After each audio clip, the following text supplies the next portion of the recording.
Alright, so here we are. We're going to do a little composting. I brought my compost bucket out. Alright, I just did this morning, so it's a little on the empty side, but we got some of the breakfast stuff in there. Got some orange peels, we got the flowers from the night before. Also, what I do in my compost bucket every single time, I save my old bags, I save paper towels, I put them at the bottom of my little compost bucket. It helps absorb some of that moisture from all the kitchen scraps, and it really helps everything slide out all at once. Adds a good bit of carbon to the compost pile. It's gonna help stuff break down faster actually. So, we got the greens, we got the browns. What's greens? Greens are weeds from your garden that haven't gone to seed. Greens are also your kitchen scraps, your potato peelings, your carrot peelings, spent lettuce. I mean, I'm talking even, you know, pasta that you didn't eat, bread that got moldy, eggshells, coffee grounds, all goes into the compost. You can see a little bit of that on that little delicious bit right there. So you add your greens from your kitchens. You can see some of our other addings here. We had some, half of a plum that went bad. We got some eggshells, we got some newspaper, we got some stems and whatnot that I had to cut off, some of the plants.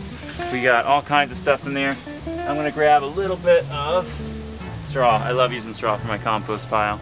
This just gets stored right behind the pile. Can't even see it over there. And we just put straw over the kitchen scraps so that, number one, they're covered up so they don't smell.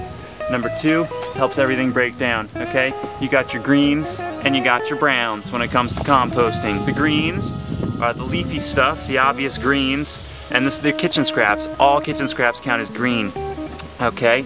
Your straw counts as brown. Your newspaper counts as browns. What you wanna do, you're mixing these together. You're finding the perfect ratio. It's 2 to 1. 2 parts browns, 1 parts greens. So, however much you bring out in your compost bucket in a day, you have to add that much straw or browns right on top, and then kind of tap it down a little bit just to make a little more room. You might think this container is full, it just keeps on taking it and keeps on taking it. We have not emptied this thing out. Lived here for 3 years.